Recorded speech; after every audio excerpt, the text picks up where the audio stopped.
Estaremos falando sobre auditoria governamental. Teremos o grande prazer de ter aqui com a gente Marlon Turial Lamas.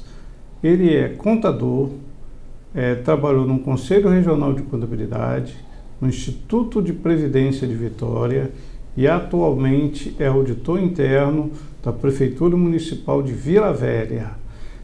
Atualmente também ele exerce as funções de palestrante na área de contabilidade aplicada ao setor público e controle interno também aplicado ao setor público. Eu sou até suspeito de falar pelo excelente profissional que ele sempre demonstrou ser. Então, assim, hoje a gente vai conversar sobre o referencial técnico da auditoria governamental. Uma palavra, nosso amigo Marlon. Olá, meus amigos. Nós estamos aqui para falar para vocês um pouco sobre o referencial técnico da atividade de auditoria interna governamental.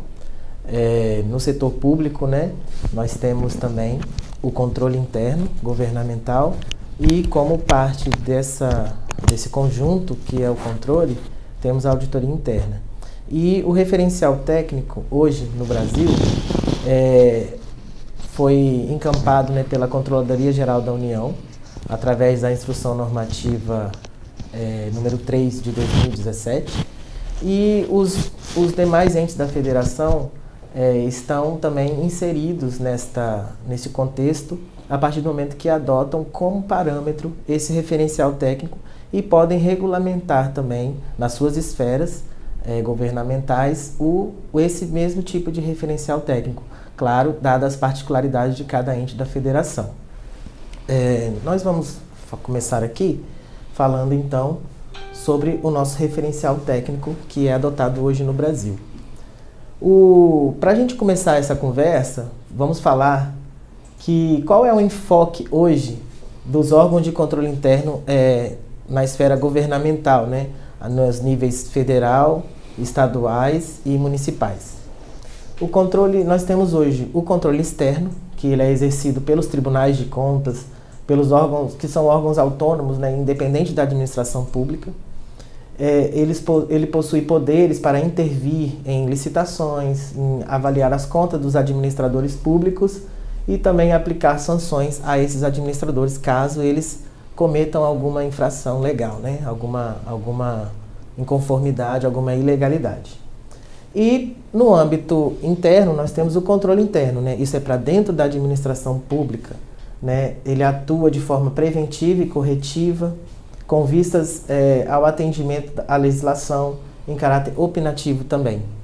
E ele integra a própria gestão do órgão e atua com foco em resultados, agregando valor aos atos administrativos, visando assegurar o atendimento ao interesse público.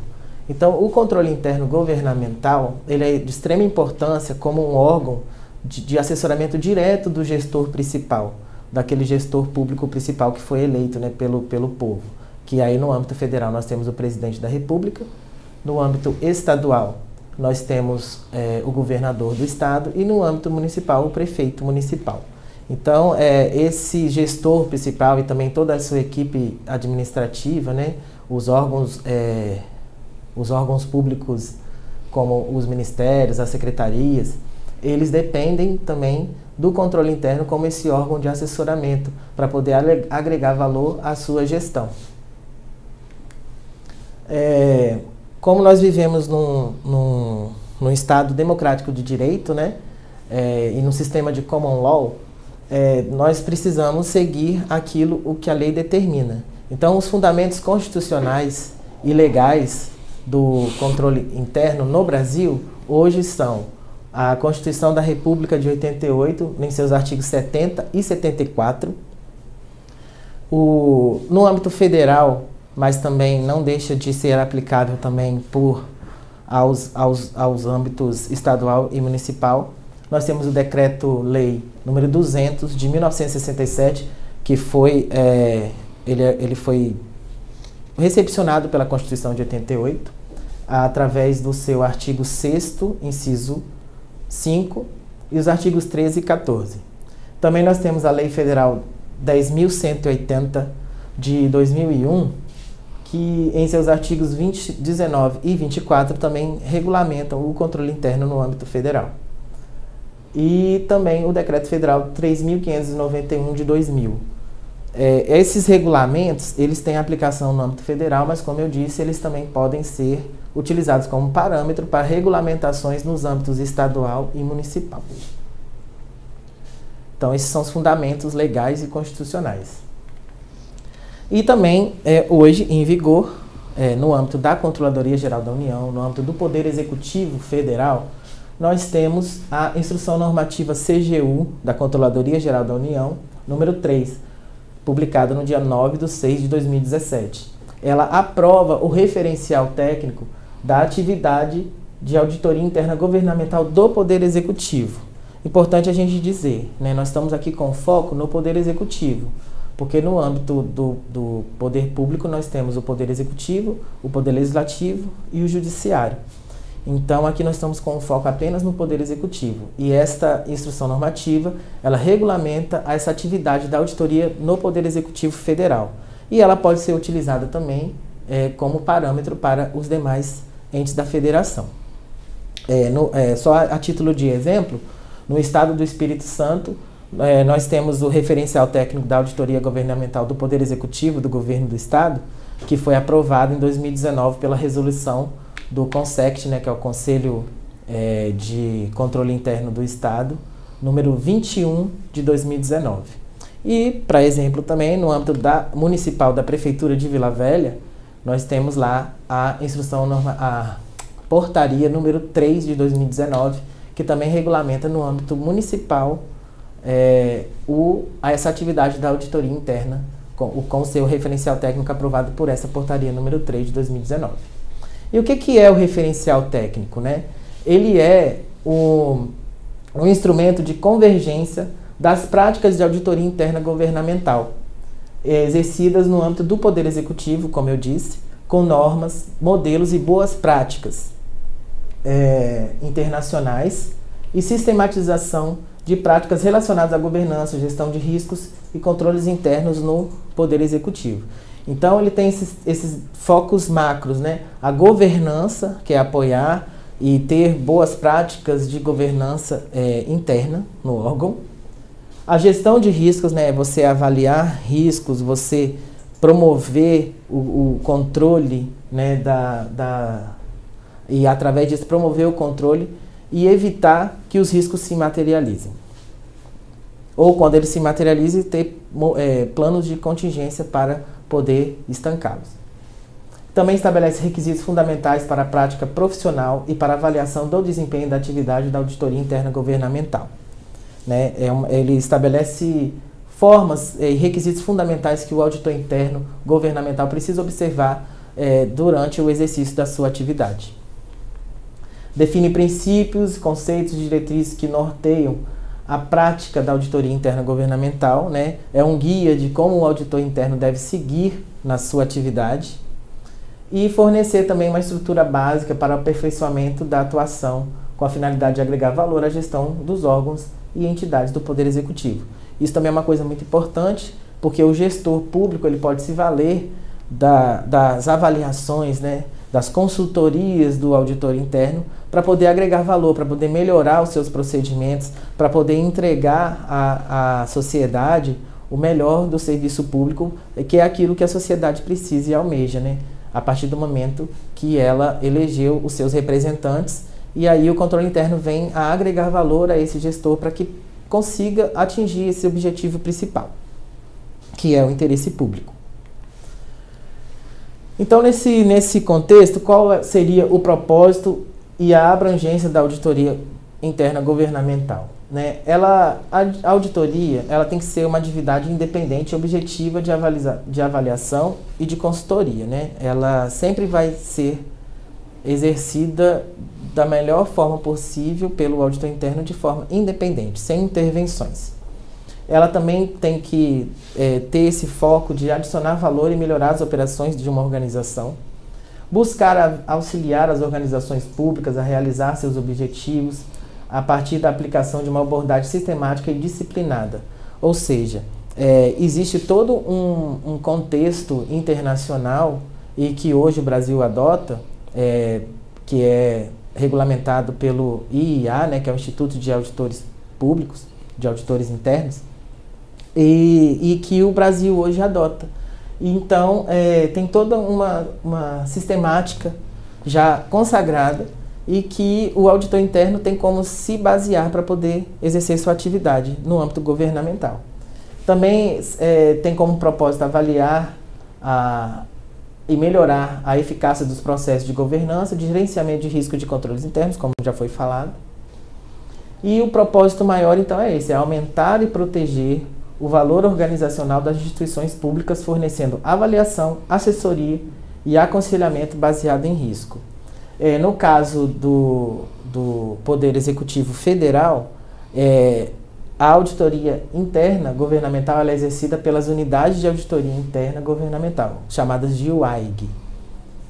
Né? E também, assim, se a gente for fazer um parâmetro, né, depois nós vamos ver mais para frente, nos âmbitos estadual e municipal, também tem como fazer esse desmembramento de unidades de auditoria governamental. Depende do tamanho do ente federativo, né? Se forem estados muito grandes, municípios muito grandes, né, com certeza vai ter um desmembramento maior. Mas municípios pequenos, estados menores, às vezes não há necessidade de ter tanto detalhamento e desmembramento das unidades de auditoria. E a abrangência é um controle permanente sobre os próprios atos da administração pública, considerando o princípio da autotutela. O princípio da autotutela é aquele princípio em que a administração pública tem de poder rever, o administrador público rever os seus atos a todo tempo, e ele tem a autotutela de vários institutos legais. Então, a partir daí, esse controle, ele auxilia o gestor, né, a poder exercer da melhor forma a governança da autotutela desses direitos e garantias o qual ele tem que administrar. É responsabilidade da autoadministração das organizações públicas, sem prejuízo das responsabilidades dos gestores dos processos organizacionais e das políticas públicas, nos seus respectivos âmbitos de atuação, o estabelecimento, a manutenção, o monitoramento e o aperfeiçoamento dos controles internos da gestão. Esse ponto é interessante, porque o controle interno, ele é responsabilidade da alta administração e ele vem de cima para baixo, né? A partir da alta administração, ela estabelece, né, essa política de controle interno e é seguido pelas instâncias mais baixas, inferiores. E a auditoria interna, ela é um órgão, ela é vamos dizer assim, um ator nesse contexto de auxiliar, de assessorar, porque ele em si, a auditoria interna em si, ela não executa controle interno, mas ela avalia os controles internos instituídos. Então, isso é muito importante a gente ter em mente, que o controle interno é responsabilidade do gestor e de quem o executa, né? Controle interno, a gente costuma dizer, né, Helder, é como se fosse... se a gente for comparar com a nossa vida diária, pessoal, é aquela rotina que você tem quando você acorda, você vai lá, escova os dentes, você toma um banho, toma um café da manhã, se arruma, vai trabalhar. Essa sua rotina, né, diária, ela pode ser comparada ao controle interno, porque você estabeleceu ela para o seu melhor bem-estar pessoal. Da mesma maneira, na gestão, você tem que estabelecer rotinas e processos que vão garantir uma boa governança das atividades, vão garantir o atingimento dos objetivos principais e, mais importante, no âmbito do setor público, né, garantir o atingimento do interesse público da sociedade e do indivíduo também, daquelas pessoas que somos todos nós, que precisamos do setor público no atingimento das nossas necessidades básicas, como acesso à saúde, educação, transporte, segurança, enfim, infraestrutura. Então, tudo isso, o controle interno, ele está embutido em todas as atividades da gestão pública.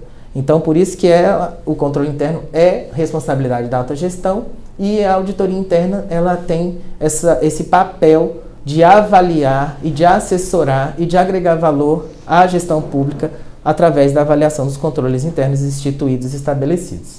Resumidamente, o controle interno estabelece as normas e a auditoria vai verificar se elas estão de acordo, se estão atendendo. É exatamente isso. Isso mesmo. E também o controle interno hoje, né, tem esse contexto de contemplar 3 linhas de defesa na gestão, ou camadas, né, mas são mais conhecidas como as 3 linhas de defesa do controle interno, as quais devem se comunicar de maneira clara as responsabilidades de todos os envolvidos, promovendo uma atuação coordenada e eficiente, sem sobreposições ou lacunas. Então nós vamos ver isso agora, como funciona.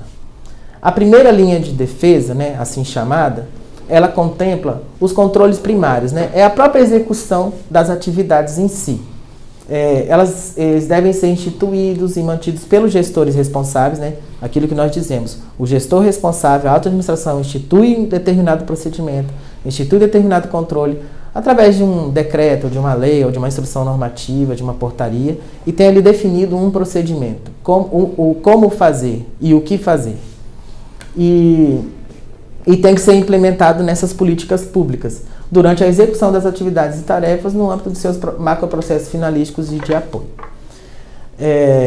E materializa-se na ponta, na execução das atividades do órgão. Por exemplo, vamos dizer aqui que um determinado ente público, né, uma prefeitura, ela tenha lá um sistema de transporte de pacientes. Então, vai ser estabelecido essa forma, como que tem que ser executada essa atividade finalística de transportar pacientes, né, de pegar o paciente na sua casa quando ele passa mal, uma pessoa, né, na verdade, receber a chamada, pegar o paciente, levar até o pronto-socorro, ou também, se a partir dali tem que ter um outro tipo de remoção, ir para uma UTI.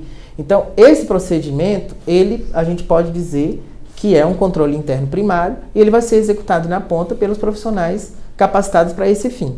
Então, isso vai ser um procedimento que vai estar totalmente regulamentado no âmbito dessa política pública de saúde.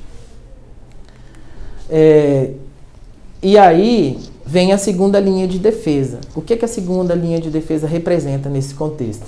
Ela se situa no nível da gestão, objetiva assegurar que as atividades realizadas pela primeira linha sejam desenvolvidas e executadas de forma apropriada. Então, a segunda linha de defesa, no âmbito ainda da gestão principal, né, no âmbito do administrador público, na sua competência de gerir a atividade, vai verificar, vai estar ali monitorando se essa atividade está sendo executada da maneira como ela foi instituída, destinada a apoiar o desenvolvimento dos controles internos da gestão e realizar atividades de supervisão e monitoramento das atividades no âmbito da primeira linha. Então, ela vai estar sempre ali monitorando. São os supervisores, os coordenadores daquelas atividades. E também inclui nesse contexto o gerenciamento de riscos, a avaliação da conformidade, a verificação da qualidade, o controle financeiro, a orientação e o treinamento. Então, a segunda linha de defesa, ela é muito importante na execução, principalmente do gerenciamento de riscos. Por quê? A partir do momento que o gestor estabeleceu o procedimento, né, estabeleceu o como fazer aquela atividade, então ele estabeleceu para uma instância de execução.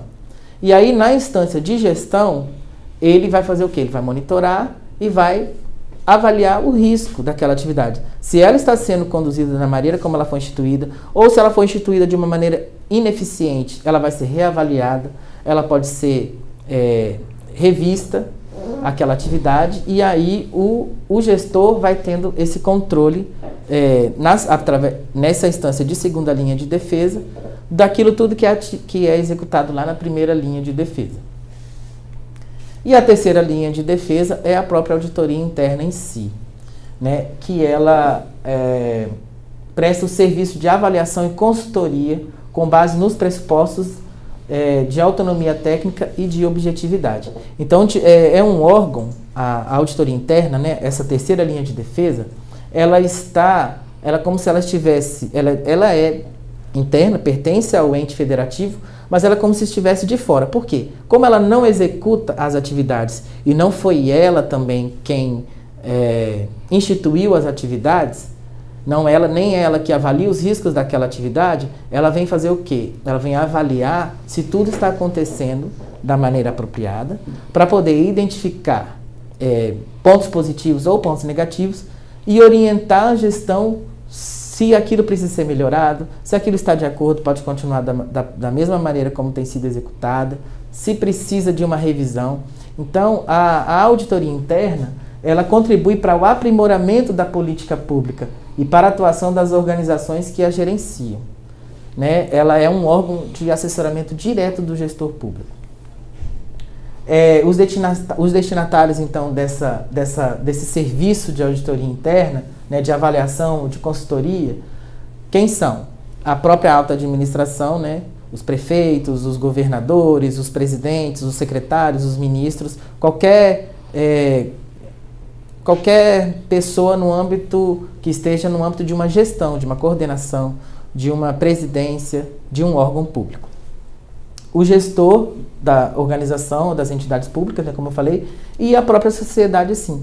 Por quê? A sociedade, ela é a maior gestora do recurso público, né? Porque ela escolheu os seus representantes, né, através do voto direto, né, no processo eleitoral, e ela tem que ter a prestação de contas de como esses recursos, de como essas atividades, desses planos de governo que ela escolheu através do voto, estão sendo conduzidas. Então, a atividade de auditoria interna também tem como destinatário a própria sociedade em si. Como ela pode acompanhar isso, a sociedade? Através do controle social, através dos portais de transparência, dos conselhos comunitários, os conselhos de alguma atividade específica, os conselhos municipais, conselhos estaduais, conselhos federais. Então, é a forma que a sociedade tem para acompanhar e receber esse reporte da auditoria interna, né? Mas a principal forma é através da transparência pública. Então, a unidade de auditoria, os auditores internos, né, eles devem apoiar os órgãos e as entidades do Poder Executivo na estruturação e efetivo funcionamento da primeira e da segunda linha de defesa, por meio de prestação de serviços de consultoria e de avaliação dos processos de governança, gerenciamento de riscos e controle interno. Nós vamos ouvir muito isso aqui hoje: governança, gerenciamento de risco e controles internos, porque esses são os pilares do controle interno governamental. E ainda assim, esse serviço de avaliação, né, da auditoria, eles visam avaliar as metas previstas no plano plurianual, que é um plano estabelecido para 4 anos da gestão pública, né? É planejado, aprovado por meio de lei, esse plano plurianual. E aí o gestor vai executar esse plano durante 4 anos, né? E aí uma das funções da auditoria interna governamental é justamente avaliar se essas metas estabelecidas no PPA, né, no plano plurianual, estão sendo cumpridas.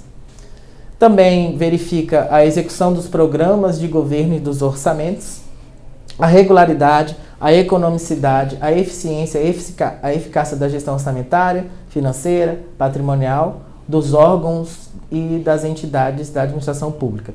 E também a regularidade da aplicação dos recursos públicos por entidades de direito privado. Então, assim, a auditoria interna, ela também vem, como ela faz essa verificação da regularidade, da economicidade, da eficiência e da eficácia da gestão?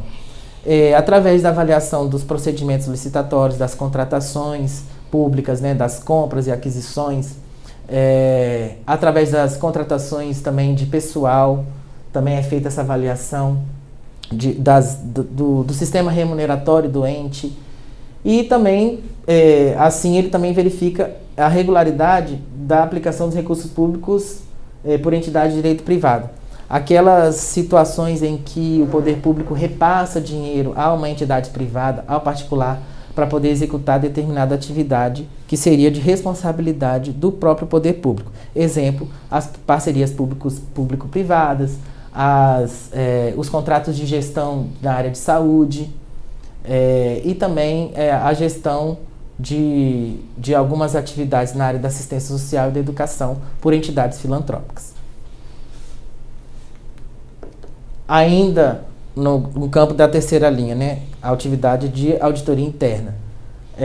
Presta serviço de consultoria, aconselhando, assessorando, a partir da solicitação específica dos gestores, né? Os gestores eles podem submeter aos auditores internos consultas sobre determinados assuntos no âmbito da sua atuação, né? enquanto gestor daquela entidade. Então, a auditoria interna ela deve abordar assuntos estratégicos da gestão, como os processos de governança, gerenciamento de riscos e os controles internos. Nesse âmbito aí, o que isso quer dizer? O auditor interno, ele também, né, as equipes de auditoria, elas podem e devem, né, promover estudos, avaliações da governança que possam melhorar os processos que são executados no âmbito da segunda e da primeira linha de defesa. Também devem ser condizentes com os valores, as estratégias, os objetivos da unidade auditada. Isso é importante também, porque num contexto de um órgão, né, de um ente da federação, que seja muito grande, por exemplo, e que tenha muito desmembramento, né, tipo, existe um órgão central de controle interno e existem várias unidades de auditoria alocadas em diversos órgãos distintos. Então, a cada unidade de auditoria, ela tem que exercer sua atividade de forma alinhada com os objetivos e as estratégias daquela entidade. Por exemplo, no âmbito do Ministério da Saúde, a unidade de auditoria alocada no Ministério da Saúde vai exercer atividade condizente com o objetivo principal do Ministério da Saúde, né, com as estratégias, com os valores do Ministério da Saúde, né, só para dar um exemplo.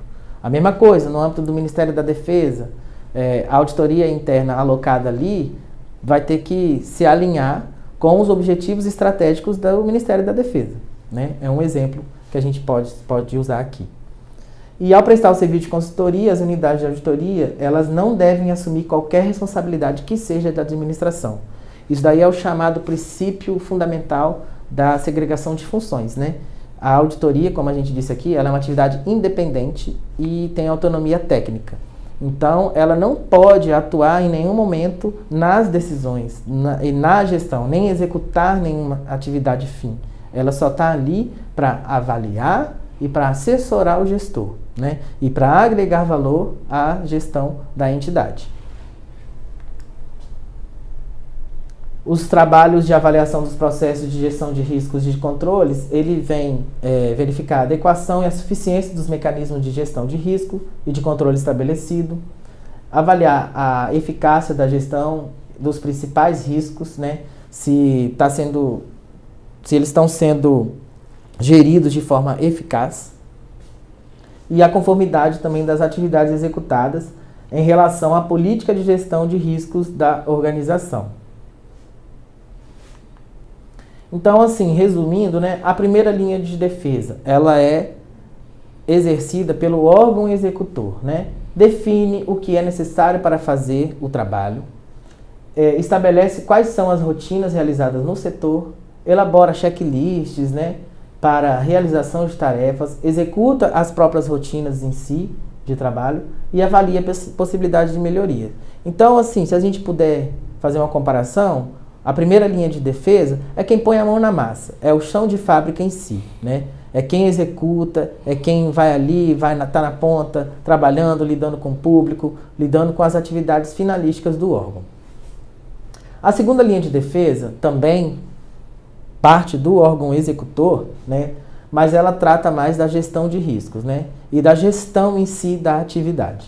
Então ela gerencia riscos e controles, coordena a elaboração das prestações de contas do gestor público, ela coordena a elaboração e a implementação de normas e procedimentos, né, que é aquilo que eu disse antes. Na segunda linha de defesa, onde está a alta administração, é onde são instituídos os procedimentos por meio de regulamentos, por meio de decretos, por meio de leis, qualquer que seja um instrumento regulamentador, que vai instituir o procedimento para que ele seja executado pela primeira linha de defesa. Coordena e supervisiona também as equipes técnicas em suas rotinas de trabalho. Então, a partir do momento que foi estabelecido o procedimento pela autogestão, a própria autogestão também vai supervisionar e coordenar aquela atividade. e também busca orientação técnica e apoio constante do órgão central de controle interno. De que maneira? A segunda linha de defesa, que é onde está a alta gestão, ela vai sempre buscar o auxílio e o apoio da terceira linha, que nós vamos ver agora, que é a auditoria interna.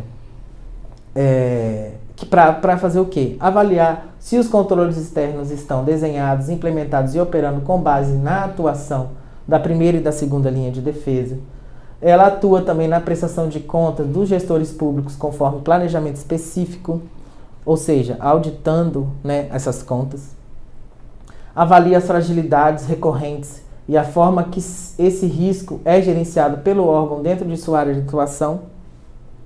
Ela sugere melhorias para a eficiência e a efetividade dos controles internos, dissemina boas práticas existentes nos diversos órgãos para aqueles que ainda não implementaram, contribuindo para a melhoria contínua. Por quê? Como a auditoria interna ela pode abranger vários órgãos, então aquilo que ela vê de bom em determinada entidade pública, ela pode recomendar que aquilo seja multiplicado para as demais, para outras que ainda não têm implementado uma boa prática de governança.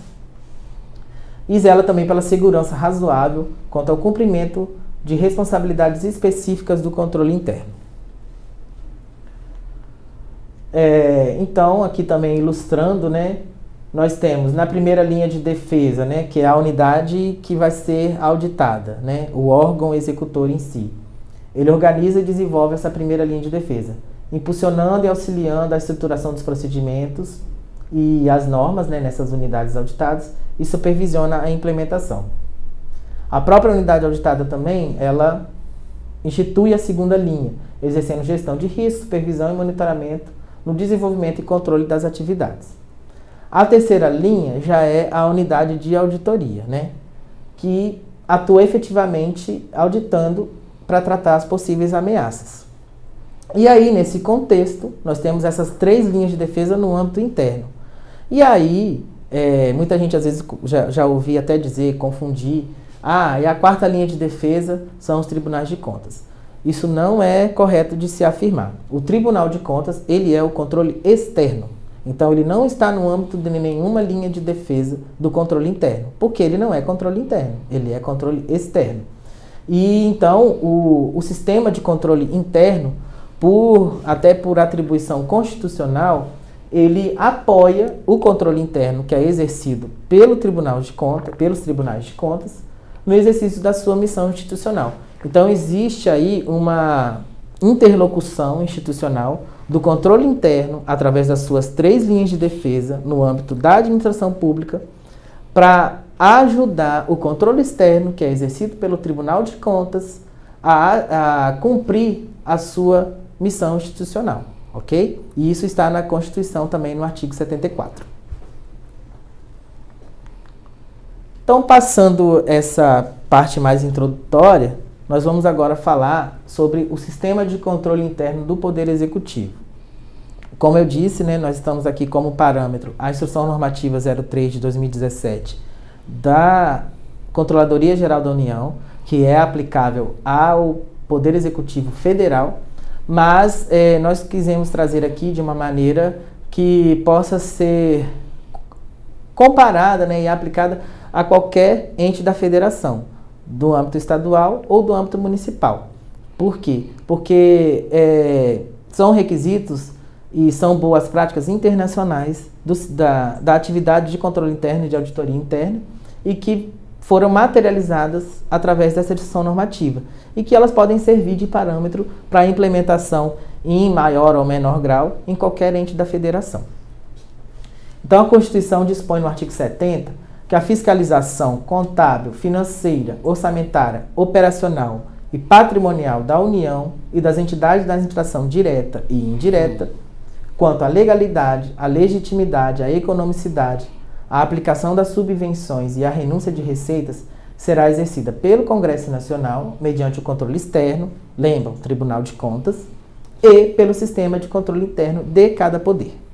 Então, os três poderes, né, constitucionais, que é o Executivo, Legislativo e Judiciário, serão fiscalizados, né, nesse âmbito contábil, financeiro, orçamentário, operacional e patrimonial, para verificar legitimidade, economicidade, legalidade e a forma de aplicação dos recursos pelo Tribunal de Contas, né, que é um órgão ligado ao Poder Legislativo, porque o Congresso Nacional faz parte do Poder Legislativo, e no âmbito estadual, né, os tribunais de contas são ligados às assembleias legislativas.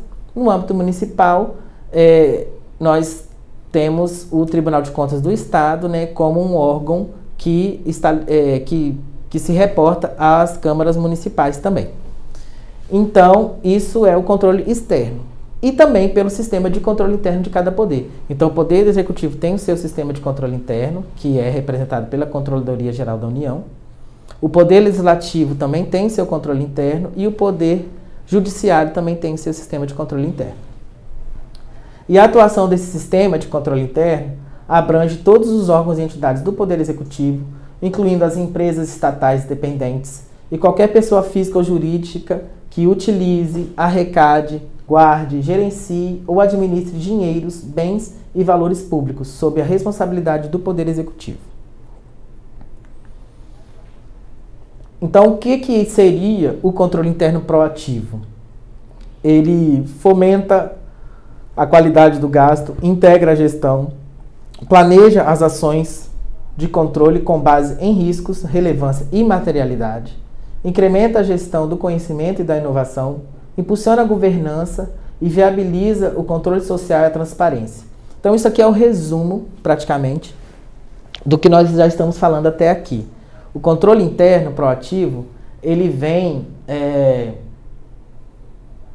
para melhorar a gestão dos processos, para a governabilidade, a governança dos atos administrativos, né? E o atingimento dos objetivos principais, que é atender o cidadão na sua necessidade, no seu interesse, né? De garantir qualidade de vida, políticas públicas sustentáveis. E aí, através dessa forma de agregar valor à gestão, o controle interno também, ele viabiliza o controle social e a transparência. Por quê? Porque a partir do momento que tudo está correndo bem, e a gente sabe que tudo tem que ser dado publicidade, então nesse contexto, o controle interno proativo, ele vem fomentar a qualidade do gasto público, ele integra a gestão, ele planeja as ações de controle com base em riscos, relevância e materialidade, e também incrementa a gestão do conhecimento e da inovação. Dessa forma, ele impulsiona a boa governança e viabiliza o controle social e a transparência, que é o objetivo principal, né? Quem é o maior, digamos assim, destinatário da gestão pública é o cidadão. Então, o interesse público é exercido pela sociedade e pelo cidadão. Então, o controle interno proativo, ele viabiliza e garante que os objetivos principais da administração pública possam ser atingidos e que a sociedade possa ser satisfeita através da utilização de serviço público de qualidade.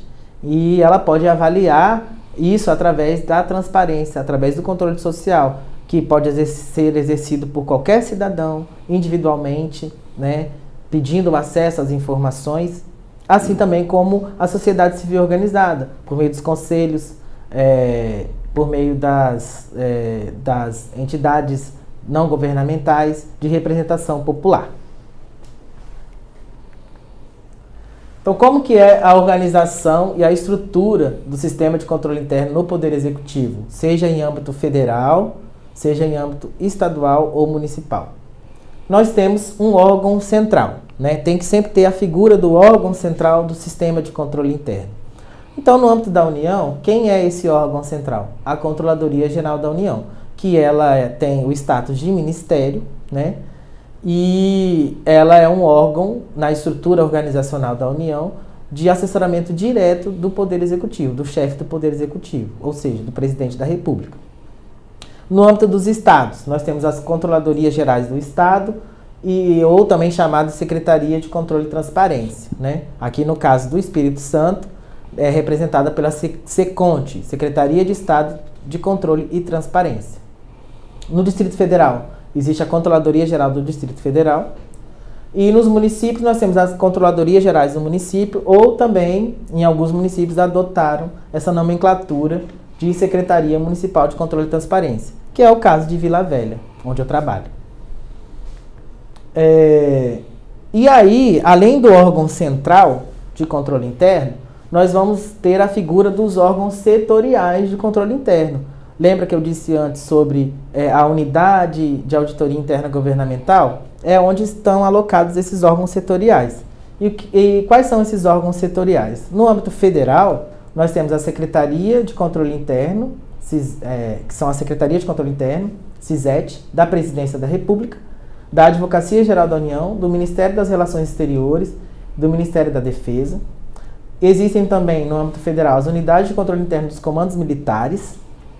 Existem as auditorias internas singulares, né, chamadas AUDIM, dos órgãos e entidades da administração pública federal direta e indireta, que atuam como órgãos auxiliares do sistema de controle interno. É aquilo que eu disse, né? Lembra quando eu falei que a auditoria interna ela tem que se alinhar com objetivos estratégicos e com os valores do órgão a qual ela está alocada?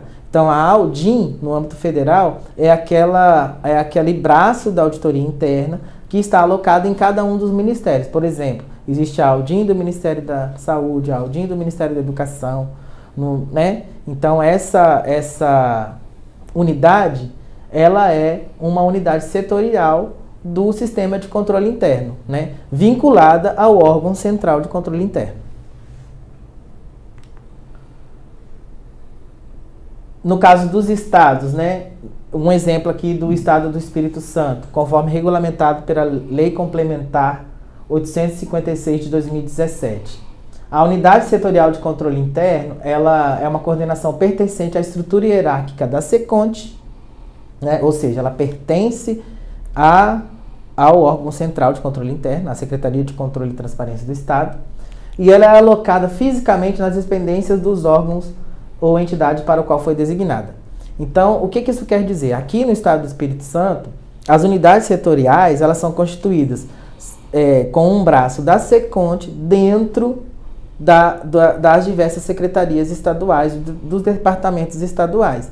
Então, vai ter uma unidade setorial de controle interno dentro da Secretaria de Assistência Social, vai ter uma unidade setorial também formada por auditores da SECONT dentro do DETRAN.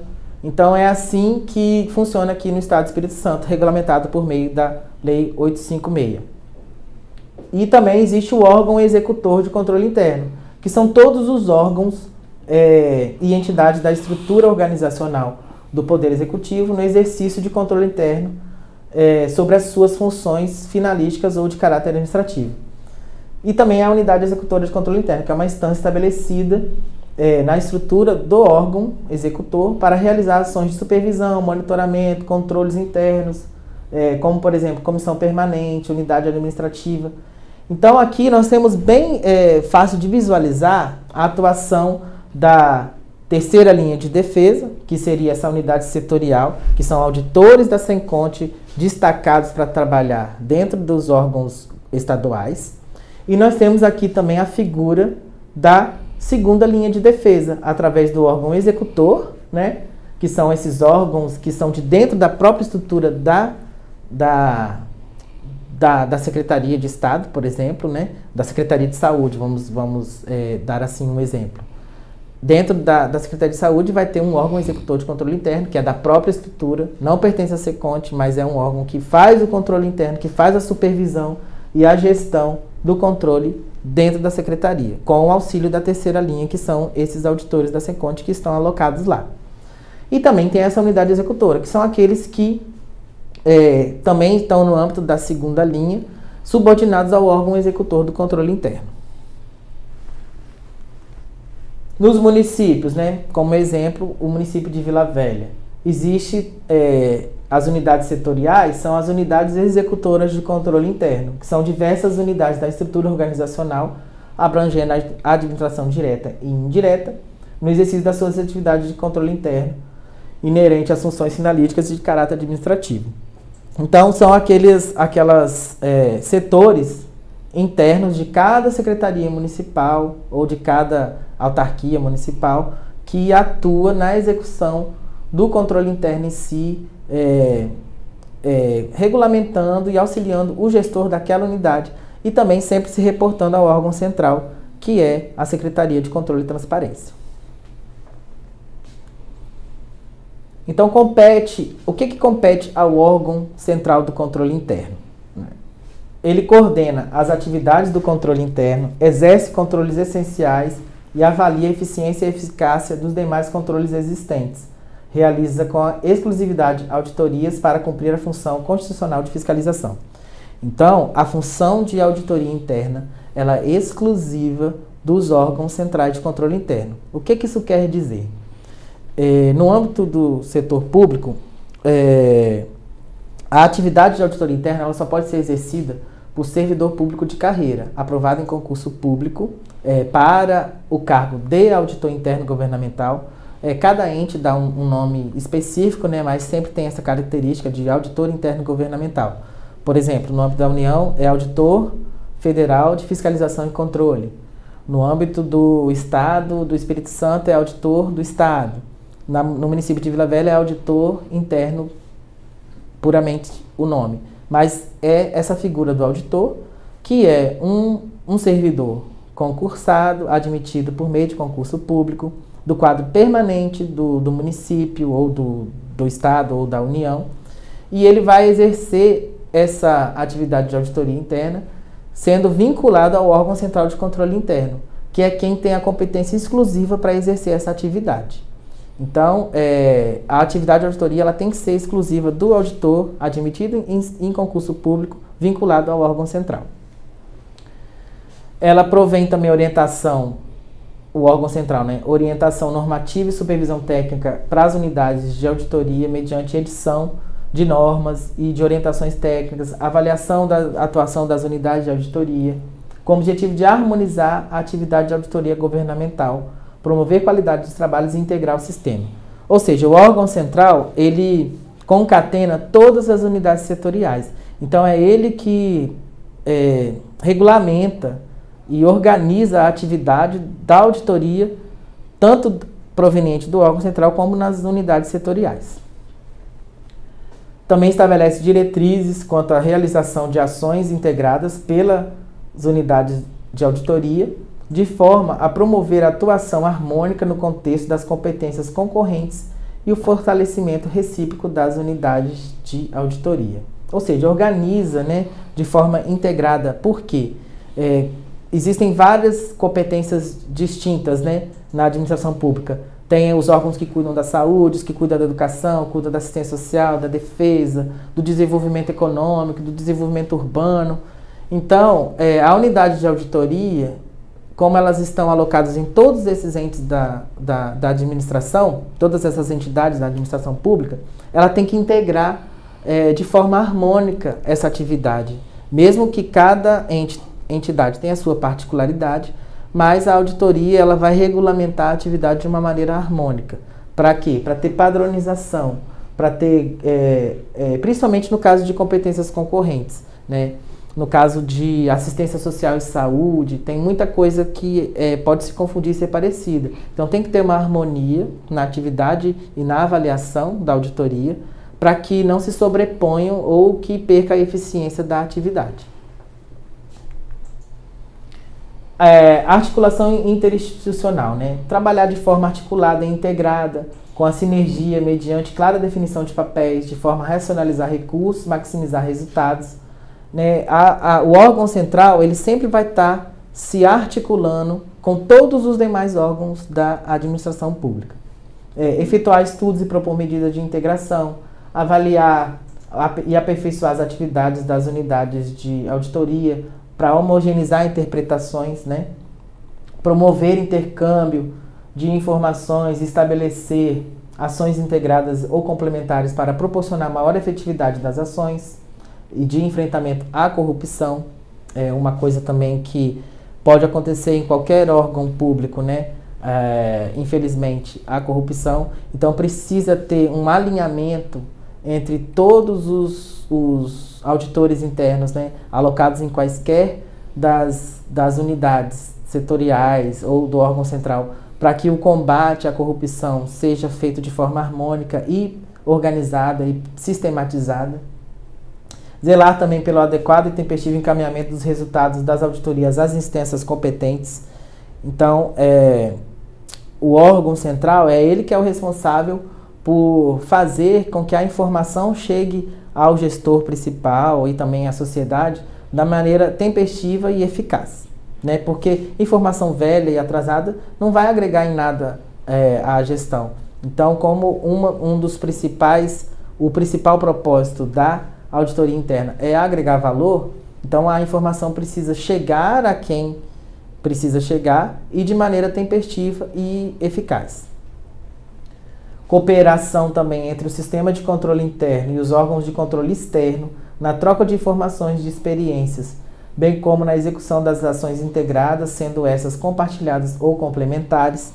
É muito importante também, como a gente viu aqui, né, o controle interno tem como obrigação institucional contribuir para o atingimento da missão institucional dos órgãos de controle externo, né, dos tribunais de contas.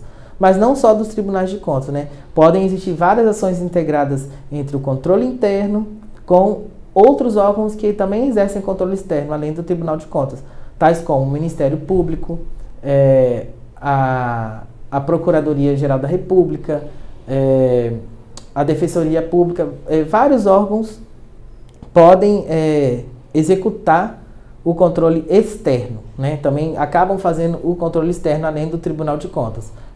Uma informação muito importante também a respeito do sistema de controle interno é a cooperação técnica existente entre o controle interno e os órgãos de controle externo. E aí a gente pode entender também não só os tribunais de contas, mas também órgãos como o Ministério Público, a Defensoria Pública, que também atuam indiretamente como controle externo, e o sistema de controle interno, ele vem se interagir, cooperar com troca de informação, de experiência, bem como executar ações, até mesmo executando ações integradas, sendo essas compartilhadas ou complementares. Também a articulação interinstitucional prevê o zelo pela existência e efetivo funcionamento de canais de comunicação que fornecem um controle social, assegurando os resultados decorrentes da participação dos cidadãos sejam apropriados como insumo para o planejamento e execução dos trabalhos de auditoria. Então, uma das coisas importantes também na atividade do controle interno é justamente o fornecimento e a garantia da transparência pública, né? Para quê? Para que possa efetivamente existir o controle social. E a transparência, ela não é só colocar informações num portal ou num site. A transparência é muito mais do que isso. A transparência, ela precisa ser acessível. Por quê? Ela precisa ser acessível por qualquer pessoa em qualquer nível de conhecimento. Então, se eu só jogar números num portal, às vezes isso pode não ser transparente. Por mais que eu divulgue vários relatórios, às vezes não está sendo transparente. Por quê? Porque a pessoa a quem eu preciso atingir e alcançar, às vezes ela não vai entender aquele monte de relatório.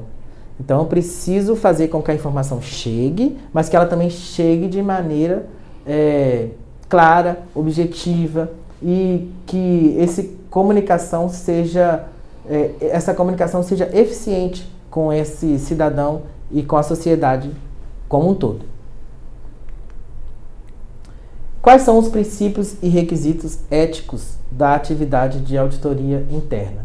Então, o auditor, ele precisa, sempre estar promovendo estudos e propor medidas de integração, avaliação e aperfeiçoamento das atividades. Os princípios e requisitos éticos da atividade da auditoria interna, nós temos como princípios fundamentais a integridade, a proficiência e o zelo profissional, a autonomia técnica e a objetividade, alinhamento às estratégias, objetivos e riscos da unidade auditada, atuação respaldada em adequado posicionamento e em recursos apropriados, qualidade e melhoria contínua e comunicação eficaz. Os requisitos éticos são integridade e comportamento, né, que é para servir ao interesse público e honrar a confiança pública. Evitar quaisquer condutas que possam comprometer a confiança em relação ao trabalho do auditor interno. Renunciar a qualquer prática ilegal. Capacidade de lidar de forma adequada com pressões e situações que ameacem os princípios éticos. Comportar-se com cortesia e respeito no trato com as pessoas. Também observar a lei e divulgar todas as informações exigidas pela profissão. Autonomia técnica é desenvolver os trabalhos da maneira mais imparcial e livre de interferências na determinação do escopo daquele trabalho. Não pode ser, o auditor tem que ter a possibilidade de saber lidar com essa pressão e ter autonomia no seu trabalho. Deve também se reportar e se comunicar sempre diretamente com o responsável, né? Seja da alta administração da organização, seja do conselho. Então, a atividade de auditoria, o auditor interno, ele sempre se reporta à alta administração. E também deve ser adotado salvaguardas para limitar o prejuízo da autonomia técnica. Então, sempre tem que ser regulamentado por lei essa autonomia para garantir que a autonomia não seja ferida. Objetividade é atuar de forma isenta e imparcial, evitar situações de conflito de interesse e qualquer outra que afeta a objetividade. Declarar impedimento em situações que possam afetar o desempenho das atribuições, né? Podem acontecer situações em que o auditor se vê impedido de atuar, seja por grau de parentesco ou por alguma outra atuação anterior, né? Por ter atuado como órgão executor, né? Em algum momento. E aí ele precisa se abster de exercer certas atividades. Sigilo profissional. Também é vedado, né, a utilização de informações relevantes obtidas em decorrência dos trabalhos em benefício de interesses pessoais, familiares ou de organizações pelas quais o auditor tenha qualquer interesse. Tem que sempre manter sigilo e manter cuidado em relação aos dados e informações obtidos durante os trabalhos de auditoria. Não divulgar informações dos trabalhos desenvolvidos ou a serem realizados ou repassar a terceiros sem prévia anuência da autoridade competente. E essas comunicações de trabalho devem ser sempre realizadas em nível institucional e contemplar fatos materiais de conhecimento do auditor, caso não divulgados, possam distorcer o relatório apresentado sobre as atividades objeto da avaliação. Então tem que tomar muito cuidado com o sigilo profissional, porque ele tem que existir durante o trabalho e só depois do término do trabalho que os resultados são divulgados. Proficiência é a capacidade do auditor de realizar trabalhos para os quais foram designados. Tem que possuir e manter conhecimento, habilidade e outras competências necessárias para o desempenho de suas responsabilidades. Então, no caso de uma auditoria da área contábil, para fazer essa auditoria, tem que ser um auditor formado em ciências contábeis, contador. Na área de engenharia, um auditor engenheiro, seja se for engenharia civil, né, da área de construção, engenheiro civil. Então, a proficiência, ela tem a ver com o campo do conhecimento que aquele auditor atua. E ele tem que estar sempre se atualizando e buscando qualificação no âmbito do seu conhecimento. Em relação à proficiência, isso é muito importante. O responsável pela unidade deve declinar de trabalho específico ou solicitar opinião técnica especializada por meio de prestadores de serviços externos, a exemplo de perícias e pareceres, caso os auditores não possuam o conhecimento necessário ou a habilidade para executar aquele trabalho. Isso aí a gente pode ver que é muito comum, principalmente nos municípios pequenos, né, porque muitas vezes tem um corpo de auditor muito pequeno, são poucos servidores públicos para exercer essa atividade de auditoria interna e nem todos têm, não existe um leque de pessoas com a formação adequada. Então, nesse caso, o responsável, né, pelo órgão de auditoria, né, o responsável pelo órgão central de auditoria, ele pode requisitar profissionais da área para poder executar esse trabalho, sempre auxiliando o auditor interno designado para executar determinado trabalho. Então, ele pode requisitar o profissional específico para assessorar e auxiliar, para dar suporte ao trabalho do auditor interno nesses casos, caso o auditor não tenha a competência específica para executar aquele trabalho. Zelo profissional é uma atitude esperada do auditor na condução dos trabalhos, dos resultados obtidos. Deter habilidades necessárias para adotar o cuidado esperado de um profissional prudente e competente, mantendo postura e ceticismo profissional. É sempre agir com atenção, buscar atuar sempre de maneira preventiva, e isso se aplica a todas as etapas do trabalho do auditor interno. Então, considerar a adequação e eficácia dos processos de governança, de gerenciamento de riscos da unidade e a probabilidade de ocorrência de erros, fraudes e não conformidades. Isso é trabalhar com ceticismo. Estar alerta aos riscos significativos que possam afetar os objetivos, as operações ou os recursos da unidade auditada. Deve-se ter em mente que os testes isoladamente aplicados, mesmo quando realizados com zelo, não garantem que todos os riscos sejam significativos sejam identificados. Então, mesmo com todo o zelo, não quer dizer que não tem algum risco oculto, né? Então, o auditor tem que estar sempre respaldando em relação a isso nos seus trabalhos, nos seus papéis de trabalho e nos seus relatórios. O gerenciamento da atividade de auditoria interna, como ele é feito, né? Governança é promover eficácia dos valores apropriados no âmbito da entidade, assegurar gerenciamento eficaz no desempenho organizacional e o accountability, comunicar as informações relacionadas aos riscos e aos controles apropriados na unidade auditada, coordenar as atividades e a comunicação das informações entre o conselho e os auditores externos e internos, avaliar o desenho, a implantação e a eficácia dos objetivos, programas e atividades da unidade auditada. Então, como é feito o gerenciamento de riscos, né? Na segunda linha de defesa, é um processo de gerenciamento, ele é de responsabilidade, como a gente falou aqui, da alta administração, né? E deve alcançar toda a organização, contemplando a identificação, análise, avaliação, tratamento, monitoramento e a comunicação dos riscos que a unidade auditada está exposta. Isso daí está previsto, né, foi absorvido por meio da IN 03, da CGU, mas está previsto na ABNT ISO 31000-2018, que também em âmbito internacional, é estabelecida pelo COSO. E aí a nossa atividade de auditoria interna, esse referencial técnico, ele vem trazer isso de uma maneira bem clara para ser trabalhado no âmbito da gestão de riscos e governança. A terceira linha de defesa, então, ela vem fazer o quê? Avaliar a eficácia e contribuir para a melhoria desse processo de gerenciamento de risco. Então, não é o auditor que faz o gerenciamento de risco. Ele auxilia, né, ele avalia o gerenciamento de risco que é executado pelo gestor principal, que está na segunda linha de defesa.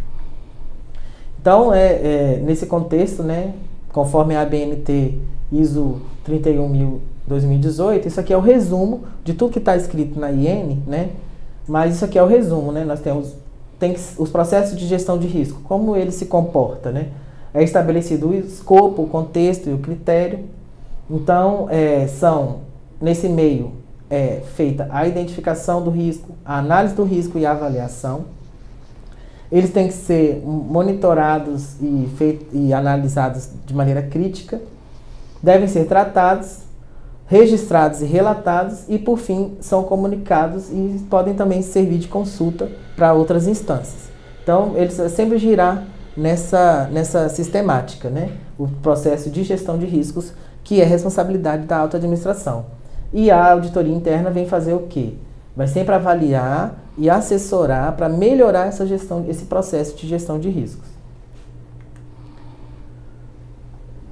Então, os auditores internos, né, eles não podem participar efetivamente do gerenciamento dos riscos, cuja responsabilidade é exclusiva da unidade auditada, que é a segunda linha de defesa. E aí, né, para exemplificar, tem esse artigo aqui, que vocês podem acessar e ler, que fala sobre a lição que o gerenciamento de riscos deixa para a seleção brasileira na Copa do Mundo de 2014. Né? É um artigo bem interessante que ele nos mostra, faz comparativos da gestão de risco com o que aconteceu naquele jogo, né, fatídico do 7-1 da Alemanha e do Brasil. E ali a gente vê claramente que não houve um gerenciamento de risco. Então, talvez, se naquele contexto tivesse um auditor interno para avaliar como estavam sendo gerenciados os riscos daquela partida, provavelmente, não quer dizer que o risco não se materializasse, mas provavelmente poderia ter sido um impacto muito menor do que foi aquele 7-1 para nós aí até hoje. É muito interessante e eu recomendo muito a leitura desse artigo. Então, os controles internos na gestão. Ele avalia, né, se a alta administração possui consciência de sua responsabilidade pela implementação e melhoria contínua desses controles, pela exposição dos riscos e pela comunicação, pela aceitação dos riscos, observando o alcance, a confiabilidade, a eficácia e eficiência das operações, a salvaguarda dos ativos e a conformidade com as leis, regulamentos e políticas. Então, assim, a avaliação do controle interno deve considerar os seguintes componentes: ambiente de controle, avaliação de risco, atividade de controle, informação e comunicação e atividades de monitoramento. É o resumo daquele quadro que eu passei aqui anteriormente, né? Da gestão de riscos, e ela culmina no controle interno, né? No estabelecimento de controles para mitigar os riscos identificados. E como acontece o planejamento, a comunicação e a aprovação do plano de auditoria? A atividade de auditoria ela precisa ser planejada. Então, de preferência, ela tem que ser planejada periodicamente, né, geralmente de forma anual. Então, feito o planejamento, né, identifica os trabalhos que têm que ser realizados de maneira prioritária, aqueles já estabelecidos pela legislação, que vão ser executados pela auditoria interna. E aí coleta as informações, as expectativas também da alta administração, o que a alta administração necessita que seja avaliado pela auditoria, prioriza processos, né, que tenham maior risco, maior volume de recursos aplicados, considera também os conhecimentos adquiridos em trabalhos anteriores, estabelece canal permanente de comunicação com as áreas responsáveis, avalia se os resultados do trabalho de consultoria também contribuem para melhorar os processos de governança, e esse planejamento ele tem que ser flexível, considerando também a possibilidade de mudanças ao longo do ano. E aí, depois que o planejamento é feito, né, pela unidade de auditoria ou pelo órgão central, ele tem que ser comunicado e aprovado pelas instâncias superiores, né, pela alta administração. Então, o plano ele já tem que prever todos os recursos que vão ser necessários para ser executado, e também ele deve ser encaminhado pelo menos uma vez por ano, né, como eu disse, para aprovação da alta gestão, do conselho ou do gestor principal. E na ausência deste, pelo dirigente máximo do órgão. No caso da União, os planos de auditoria interna das unidades de auditoria, eles devem ser encaminhados para a Controladoria Geral da União, de forma a possibilitar a harmonização do planejamento, racionalizar a utilização de recursos. Então, assim, o órgão central é que absorve todos os planos de auditoria das setoriais, e ele também reporta à alta administração para sua aprovação. Tem que ser gerenciados os recursos, né, que precisam ser suficientes, apropriados e eficazmente aplicados para o atingimento dos objetivos traçados no plano de auditoria anual. Também tem que ser estabelecidas políticas e procedimentos para orientar os trabalhos da auditoria, cujo enfoque e formato podem variar conforme a estrutura da unidade. Então, aquilo que eu disse, né, por existir uma gama de atividades exercida pelo poder público, cada unidade vai ter um enfoque. Então, é preciso estabelecer o procedimento mais adequado para cada tipo de atividade fim que vai ser auditada naquele plano de auditoria. Também compartilhar as informações entre as demais unidades, para ter uma atividade mais coordenada, para que os serviços de consultoria possam ser avaliados da melhor forma possível. Reportar para a alta administração e para o conselho, eu já falei, né, que eles precisam ser aprovados pela alta administração, e além disso também os resultados do plano, né, o plano foi executado durante um ano. Ao final desse ano tem que ser avaliado se o que foi planejado foi alcançado, né, os objetivos foram alcançados, e quais foram os resultados, o que pode ter acontecido no meio desse caminho. E aí, aonde tem no âmbito federal regulamentado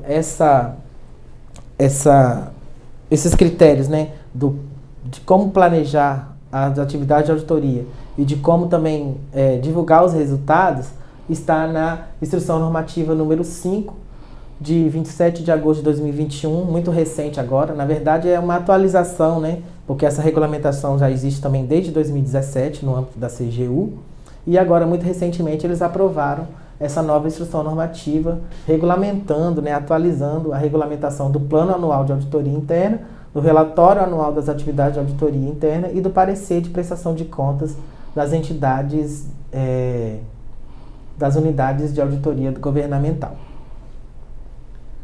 Aí quem quiser acessar, tem o link aqui para vocês poderem visualizar essa instrução normativa, que traz como é feito o planejamento e depois como é feito a comunicação final, mostrando os resultados do planejamento, a execução do planejamento no fim do ano. Gestão e melhoria da qualidade. Isso aqui é muito importante também. É o modelo IACM, né? Que é Internal Audit Capability Model. Modelo de capacidade de auditoria interna, elaborado pelo Instituto de Auditores Internos, né? O IIA, e aprovado pela Resolução 6 de 2019 do Conselho Nacional de Controle Interno, né? O CONAS, para ser utilizado pelos órgãos de controle interno do poder público na esfera federal, estadual e municipal. Então, muitos órgãos hoje já estão adotando esse modelo IACM, né? E a CGU já adotou, o governo do Estado do Espírito Santo, através da SECONT, também está adotando, e é um contexto assim, de implantação gradativa. Não se consegue implantar esse modelo de gestão e melhoria da qualidade do dia para a noite. Precisa ter todo um planejamento para se atingir o objetivo para que se destina esse modelo, né? Que promove uma cultura que resulta em comportamentos, atitudes e processos que propiciam a entrega de produtos de alto valor agregado, atendendo às expectativas das partes interessadas. E deve também instituir e manter esse programa de gestão que contemple toda a atividade de auditoria governamental, desde o seu gerenciamento até o monitoramento das recomendações emitidas, tendo por base requisitos estabelecidos pelo referencial técnico, né, do ente da federação, e os preceitos legais e as boas práticas nacionais e internacionais relativas ao tema. Então, o modelo IACM, né, essa aqui é a matriz hoje vigente do modelo IACM, e no mundo ainda, nenhuma entidade pública conseguiu atingir o nível 5, né, que é o nível de otimização. Esse é um modelo que o IIA criou e que muitos países da Europa estão já utilizando, e ainda na Europa se tem até o nível 3, né? Sabe-se que países como Itália, Dinamarca já atingiram o nível 3. O objetivo aqui no Brasil também, tanto da CGU como, vamos colocar, a SECONT do Estado do Espírito Santo, é atingir também o nível 3, mas ainda estão nesse processo de evolução, né? Que é atingir o nível 3, que é o nível integrado, com serviço de assessoramento, auditorias de desempenho, construir equipes de competências, staffs profissionalmente qualificados, né, no âmbito da gestão de pessoas, práticas profissionais com arcabouço de gestão de qualidade, plano de auditoria baseado em risco, gerenciamento e desempenho do accountability por meio de medidas de desempenho, informações de custos e relatórios de gestão. Também criar uma cultura de relacionamento organizacional, mas ainda aí no nível 2, por meio de gerenciamento dentro da própria atividade de auditoria interna. E assim a gente tem isso aí já estabelecido no Brasil hoje para atingir esse nível 3, pelo menos. Porque também é um nível que ainda está a nível mundial, ainda os países estão nesse nível também, outros países. A operacionalização da atividade de auditoria interna, como se dá? O plano, né, de auditoria, ele geralmente é anual. Ele deve contemplar, em cada caso, as etapas de planejamento, da execução, da comunicação do resultado e o monitoramento dos trabalhos. Porque como isso funciona? Precisa haver um plano anual, mas a cada trabalho que vai ser executado, precisa ter um planejamento próprio daquele trabalho, né? E aí no plano de auditoria anual vai ter estabelecido como se fazer esse planejamento de cada trabalho de auditoria. Então, tem que ter a existência de um responsável pela supervisão, coordenação desse trabalho, com a finalidade de assegurar o atingimento dos objetivos. E uma equipe também composta por auditores que possuam coletivamente a proficiência necessária para realizar a auditoria com êxito. Caso seja identificado que aquela equipe não tenha a proficiência, né, a formação adequada para aquele trabalho, podem ser requisitados profissionais de outras áreas para poder auxiliar o auditor e dar suporte ao seu trabalho de auditoria naquela área específica. Então, o planejamento ele vai contemplar o escopo, né, qual vai ser o objeto, né, daquela auditoria, as técnicas a serem aplicadas, as informações requeridas para os exames, o prazo de execução dessa atividade de auditoria, né, desse trabalho, e quais são os recursos necessários para esse trabalho. Então, sobre os trabalhos de auditoria, o que mais nós precisamos considerar? Que os objetivos e as estratégias da unidade e os meios pelos quais o seu desempenho é monitorado. Então, precisa-se saber assim, qual é a atividade fim da unidade auditada para eu poder fazer um planejamento alinhado à atividade fim, aos objetivos estratégicos da entidade. Os riscos significativos que a unidade auditada está exposta e as medidas de controle pelas quais a probabilidade e o impacto potencial dos riscos são mantidos em níveis aceitáveis. A adequação e eficácia dos processos de governança, de gerenciamento de risco e de controles internos. Muitas vezes tem que até verificar se existe essa estrutura, né, de governança, porque às vezes nem tem isso na entidade, né? Muitas vezes não tem. Então essa vai ser uma avaliação também que o auditor precisa fazer antes de fazer o seu planejamento do seu trabalho específico. As oportunidades de se promover melhorias significativas em seus processos, com a eventual eliminação de controles ineficazes, isso também é muito importante. E a oportunidade de realização de um trabalho em face da existência de dados e informações confiáveis, a disponibilidade de auditores com conhecimentos e habilidades específicas e a inexistência de impedimentos para a execução do trabalho. Por que eu destaquei bem esse ponto? Porque também o auditor, ele precisa verificar, ele também precisa fazer o seu planejamento baseado no risco do objeto a ser auditado. Porque, por exemplo, se eu sou contador, eu vou fazer a auditoria nas contas, na contabilidade de um ente, né, do ente onde eu trabalho.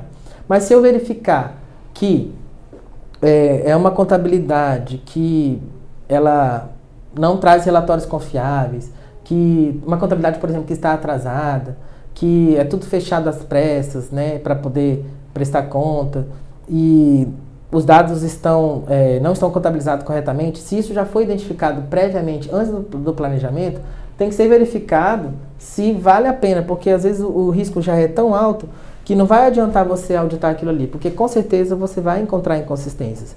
Então, ali já é um trabalho que o auditor tem que fazer de maneira preventiva, auxiliando o órgão a organizar a atividade para que amanhã ele consiga obter os resultados necessários para começar a planejar uma auditoria naquele objeto específico. E também, aquilo que a gente já falou aqui outras vezes, o auditor, antes de aceitar um trabalho, ou de ser designado para um trabalho, precisa saber se ele tem as competências e as habilidades necessárias para executar aquele trabalho. Eu não posso pedir para um auditor formado na área de direito para fazer auditoria em contas contábeis, porque ele não tem a habilidade e a competência para esse fim, né? Então, a gente precisa ter a compatibilidade entre a competência, a formação do auditor com o objeto com o qual ele vai auditar.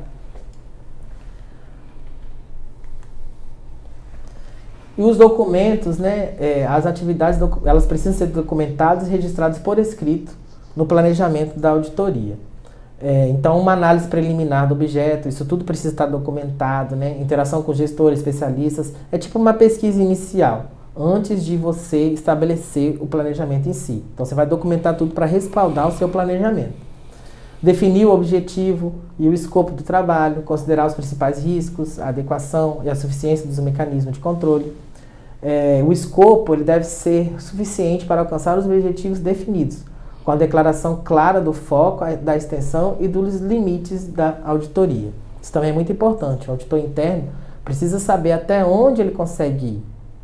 Porque aquilo que nós dissemos anteriormente, por mais que você avalie todos os riscos inerentes ao trabalho, não quer dizer que o risco não exista diversos outros riscos ocultos daquilo ali. Então eu preciso deixar bem claro e documentado qual é a minha limitação, o meu foco principal, né? Bem claro, o objetivo principal da auditoria e também as minhas limitações. Para quê? Para que o relatório final reflita exatamente aquele trabalho que foi executado com base no material analisado, né? Porque é muito arriscado para o auditor querer abraçar o mundo dentro de um trabalho de auditoria e depois isso pode gerar N conflitos, N problemas, tanto para a própria atividade, a confiabilidade da própria atividade de auditoria, bem como para a utilização daquelas informações pela gestão. Porque se a auditoria ela tem o foco de agregar valor, de auxiliar a gestão, né, nas suas tomadas de decisões e no desempenho das suas atividades, na boa governança, se um relatório que não tenha um foco determinado, não tenha estabelecimento de limites, né, do trabalho, pode causar ou pode não ter nenhuma utilidade para o gestor público daquele trabalho. Pode ser um trabalho que pode ser jogado por terra. Então, deve ser também elaborado de forma documentada o programa de trabalho, né? Prever a alocação da equipe, a designação do auditor responsável, quem é que vai ser o responsável pela coordenação daquele trabalho, estabelecer o entendimento por escrito dos objetivos, como eu já falei, do escopo, da responsabilidade, de outras expectativas. E também, nos trabalhos de consultoria, deve ser estabelecido prévio entendimento com a unidade auditada sobre as suas expectativas, né? O que a unidade auditada espera com o trabalho da consultoria que ela está recebendo do auditor. O desenvolvimento do trabalho, né? Como ele vai ser executado? Depois que eu já planejei, agora eu vou executar. Por meio de testes definidos no programa de trabalho, com a finalidade de identificar informações suficientes e confiáveis, relevantes e úteis. Livre acesso a todas as dependências da unidade auditada, assim como aos seus servidores, empregados, informações, processos, banco de dados e sistemas. Isso é muito importante porque essas garantias para o trabalho do auditor precisam estar estabelecidas numa norma legal, né? Ou através de uma lei, através de um decreto, de uma instrução normativa, que é garantia desse acesso irrestrito às informações, né? Para que o auditor consiga executar bem o seu trabalho e que para seja garantida a objetividade, a autonomia técnica, a independência profissional. As limitações também de acesso devem ser comunicadas de imediato por escrito à alta administração, porque aí a alta administração tem que tomar as devidas providências caso ocorra alguma obstrução ao trabalho da auditoria. Então, a análise e a avaliação é a aplicação de forma apropriada de técnicas e testes, comparando-as com os critérios levantados na fase do planejamento e a fim de obter conclusões que permitam a formação da opinião no relatório final. Também é muito importante aqui nessa fase informar e discutir com a alta administração sobre as impropriedades ou inconformidades encontradas, né, durante o trabalho da auditoria ou a existência de falhas que seja.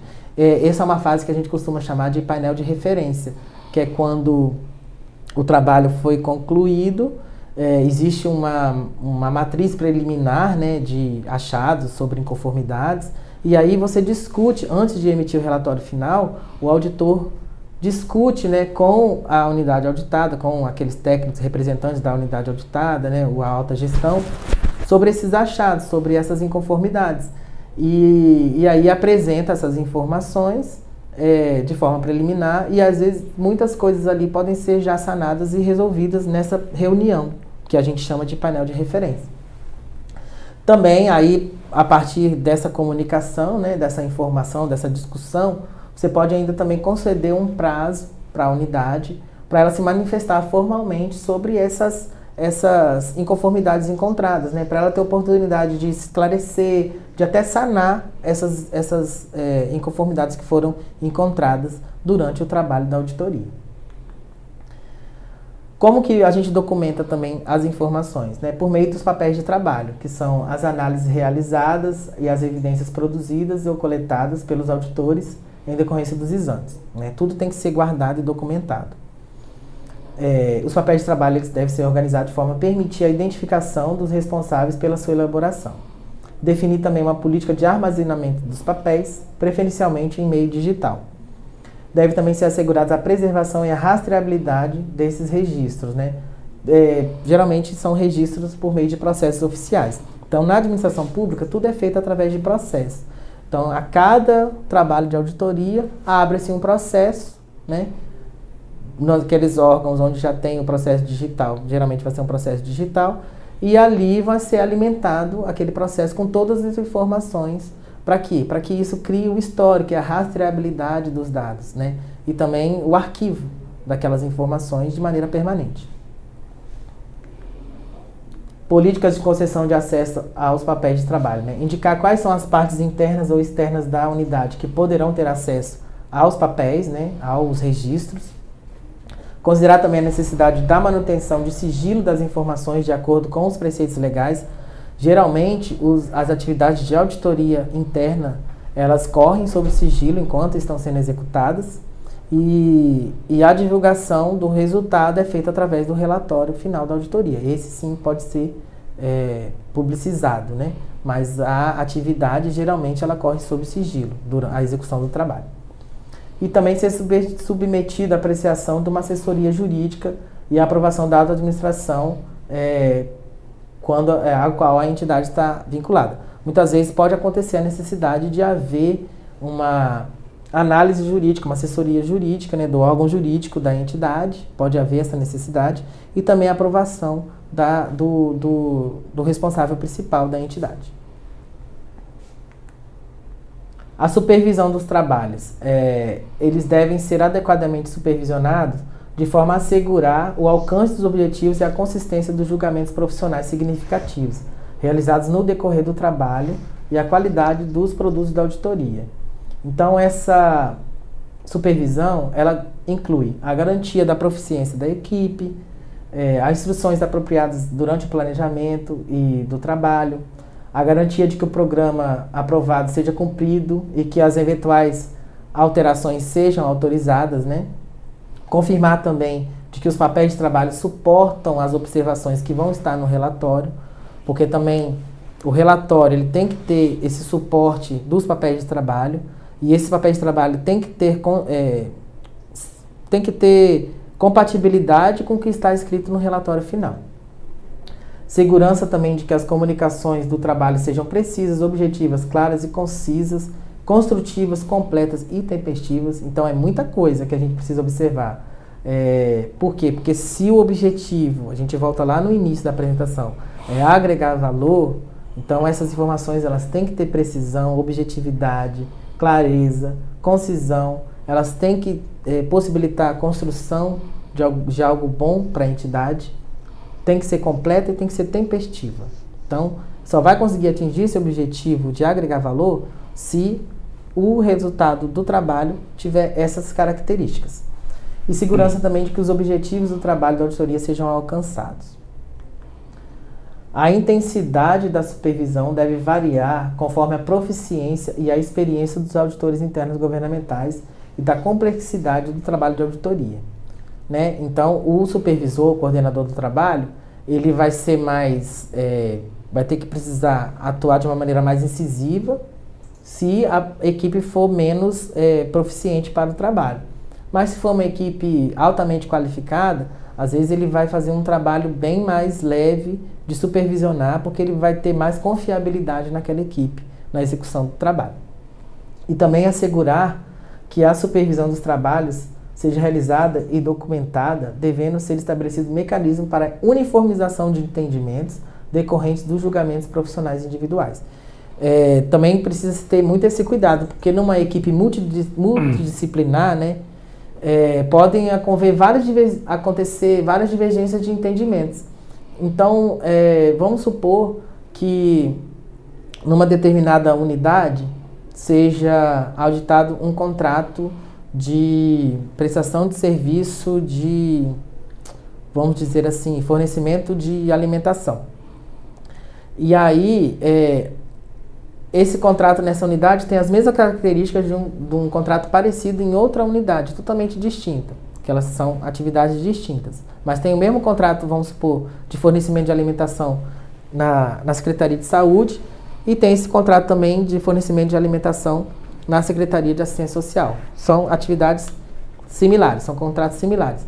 E aí, às vezes, uma mesma situação é vista de uma maneira por um auditor aqui na Secretaria de Saúde e é vista de outra maneira por um outro auditor lá na Secretaria de Assistência Social. Então, essas divergências, elas precisam ser minimizadas, porque precisa ter uma uniformização dos entendimentos, para não causar insegurança jurídica aos gestores, ok?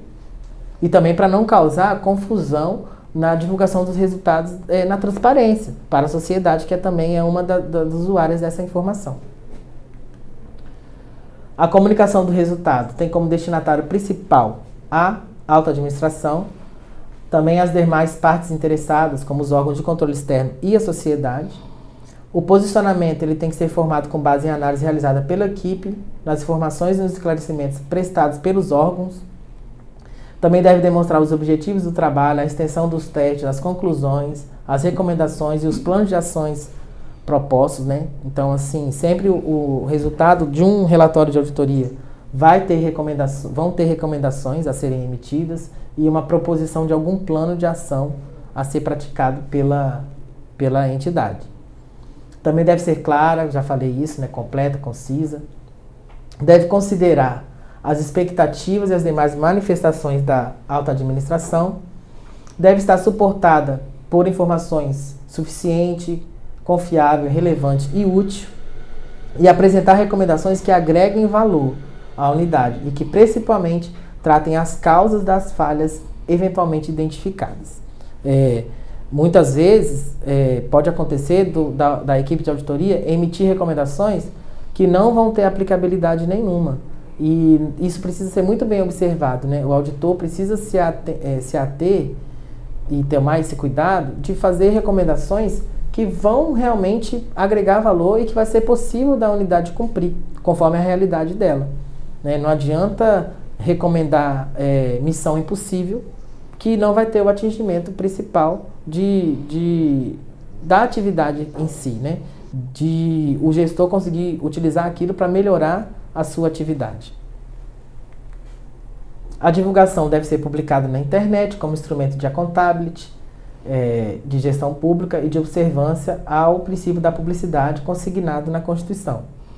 Verificar a existência de informação sigilosa, conforme requisito estabelecido pela legislação em vigor. Então, por mais que eu tenha que divulgar, mas eu também tenho que tomar muito cuidado com as informações que possivelmente sejam sigilosas, é preciso fazer essa avaliação prévia antes de divulgar os resultados, porque existe também a Lei Geral da Proteção de Dados, né? Os trabalhos realizados sob segredo de justiça ou que envolvam informações sigilosas podem ter restrições sobre a divulgação, como eu já falei, e em caso de erro ou omissão, a informação correta deve ser comunicada a todas as partes, né? E deve ser atualizada a versão original anteriormente publicada. Também tem que tomar esse cuidado. Caso uma divulgação tenha sido feita com alguma informação incorreta, é preciso corrigi-la e atualizar a informação e dar ampla divulgação dessa correção, dessa atualização. Opiniões gerais também são possíveis de ser emitidas, né? Porque muitas vezes vários trabalhos são feitos de maneira repetidamente, né? Vários trabalhos similares, e aí isso pode gerar a possibilidade de ter uma opinião geral sobre determinado objeto auditado.